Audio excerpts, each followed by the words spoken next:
And welcome back to News Center. Thank you so much for staying with us. This is our second hour.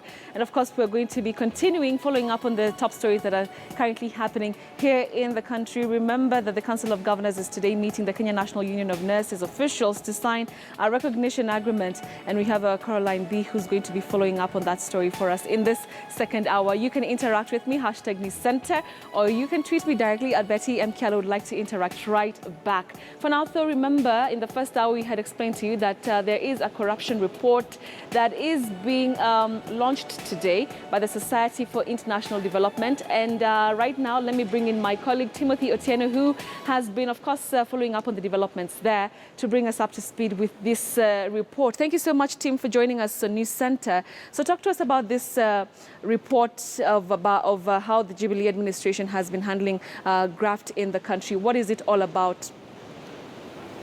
Well, basically, Betty, it's a report that seeks to highlight the Jubilee's efforts in regards to fighting corruption in the country, even as we head into the next general elections. And as you have stated, it's a report that has been compiled by the Society for International Development, a working group that seeks to keep governments in check. But of course, among other things, Betty, it's more of a qualitative kind of a report as opposed to being a quantitative. So you'll not be seeing as much figures as perhaps you would have anticipated. But of course, it's highlighting, among other things, concerns surrounding the fight of graft in the country, and particularly on issues of the slow pace in which prosecutions or graft cases are being prosecuted, highlighting, of course, that there are about 534 cases in the Kenyan courts that touch on corruption. But out of that huge number, only 22 of them have been completed, and just 18 convictions from the 22 completed cases. So you can see that's really a minute number, so to speak, if you consider 500 cases in court in regards to corruption. So is the Jubilee government losing the fight against corruption, even as it seeks to start its bid for a second term? Now, to answer that question, of course, I am joined by one of the directors of this institute, and of course, one of the people who compiled and did a research of this particular report, Mr. Irungu Hamilton. Thank you so much for joining us on KTN News. Perhaps if you could begin by telling us what were your concerns, or what are your concerns, especially those highlighted in this particular report. So thank you very much. The report comes out at an opportune time. This is the moment really when all political parties are thinking about the elections. They're developing their manifestos. And in the case of the incumbent Jubilee Party, it's a moment to reflect on how far have they gone in terms of the fight of corruption. So we took this step to produce this anti-corruption scorecard. It essentially looks at 37 obligations that the Jubilee have committed publicly to Kenyans that they would implement. We have 6 to 8 recommendations. On the whole, we have said that the war against corruption is failing and needs more emphasis and more acceleration as we move into the election period.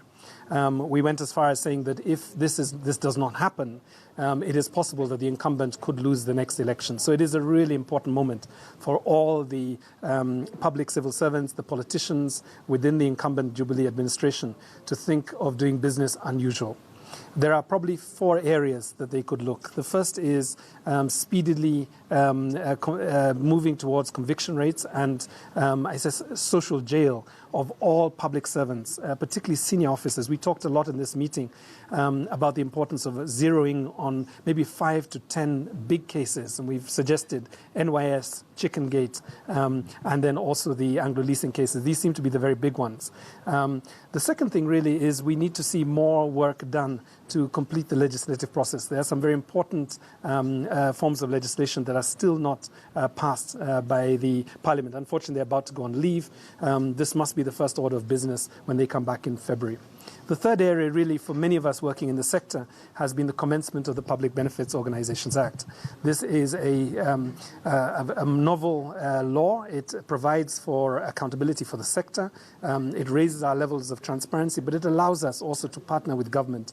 And today we heard the Attorney General say that he would be willing to lead or support any attempt to create a dialogue between the sector and government in terms of going through this process. Yesterday we had a statement, or the day before yesterday we had a statement from the President that civic education is in danger of being controlled or regulated.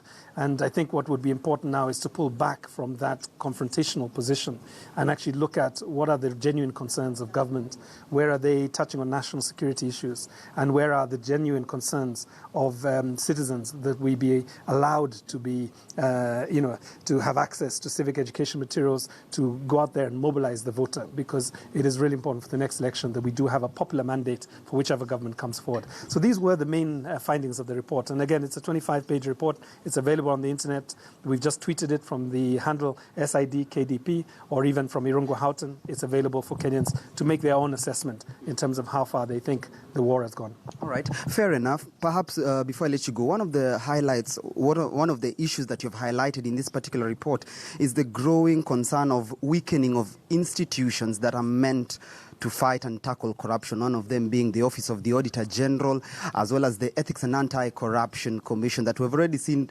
disbanded about 4 times before. How is this impacting the incumbent government, especially considering that it got into power with the notion of zero tolerance to corruption?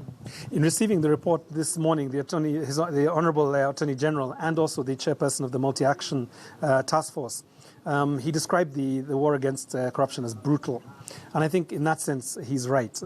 We've seen institutions really crumble at the prospects of engaging this process. And I think what we must recognize is that impunity now runs throughout the society. So it has to be fought in our classrooms, it has to be fought in our hospitals and dispensaries.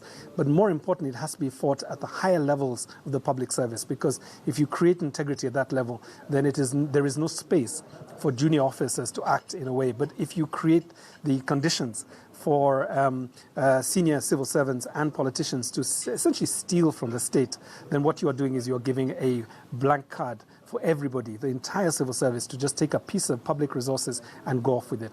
That, I think, was the most important statement that I picked from this. The Auditor General's report, the Auditor General and the Office of the Auditor General has to be supported financially, it has to be supported politically, it has to be supported in terms of public statements, and we are hoping that we will see an end to the vilification of the Auditor General that has been there in the past, and that he will be allowed to do his work. Much of what he says is read by the public as being examples of corruption. In some cases, many cases, it's actually cases of bad documentation and mismanagement. But those are also the conditions under which corruption takes place. So it is not enough to simply say that no money has been lost. It is important to say, can we account for the money?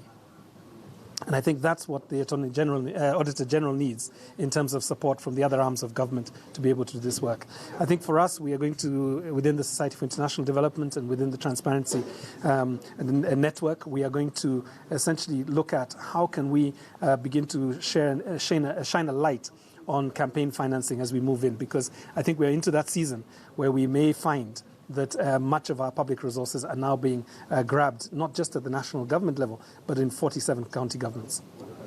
Thank you very much. That is, of course, Irungu Houghton, who is one of the associate directors at the Society for International Development, where this particular, of course, report has been launched today. But, of course, among those who attended this morning session was the Attorney General, as he has mentioned, of course, who, of course, did preempt that tomorrow there would be an announcement by the Chief Justice, David Maraga, in regards to the war on graft, and that they were going to be alongside the judiciary as well as the Office of the Director of Public Prosecutions and many other anti-corruption, multi-government sectoral sector, rather, a combination of that they're going to be making an announcement tomorrow on a way forward on how they can actually tackle corruption and that ensure that the plague that has really affected the country over the past several months is dealt with once and for all. Indeed, the Attorney General himself saying that his office is underfunded, and some of the cases that he has to represent government both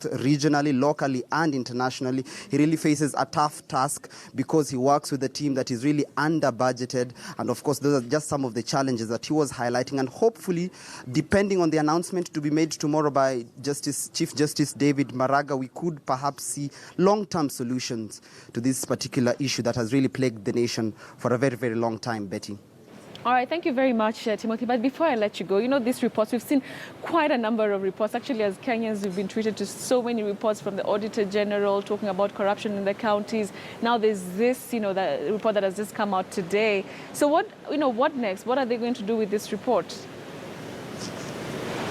Well, basically, they say that, of course, they are going to be presenting this particular report to the office of the president. Of course, they will be expecting to get a response from the office of the president, perhaps a written response in regards to this. And of course, they are going to be attaching that written response from the office of the president to this particular report for circulation in the public. But of course, this is just one of the reports that is meant to highlight the situation as it is. And these are reports that are meant for public consumption. Because remember, at the end of the day, it's the public that chooses who, of course, is going to be governing the country, and of course, who is going to be in charge of the resources, the vast resources that are at the disposal of the incumbent government. So basically, it's a fact that such reports really need to be consumed by the public. Make your own analysis, make your own, of course, judgment in regards to the same. And of course, the recommendations that are often presented before such reports are more often than not considered in regards to implementation of such recommendations. But then again, the most they can do is, of course, highlight and whistleblow, and of course try and get as much public attention and start as much public conversation in that regard. And of course, hopefully that there could be change, perhaps, and mostly be change based on public opinion. Because as I've said, at the end of the day, it's the people who decide who govern them. And if such reports can help paint a clearer picture of the governing of the country, then perhaps it could go a long way in electing the right leaders into the right positions, Betty. Thank you so much, Timothy Eteno, for that reporting.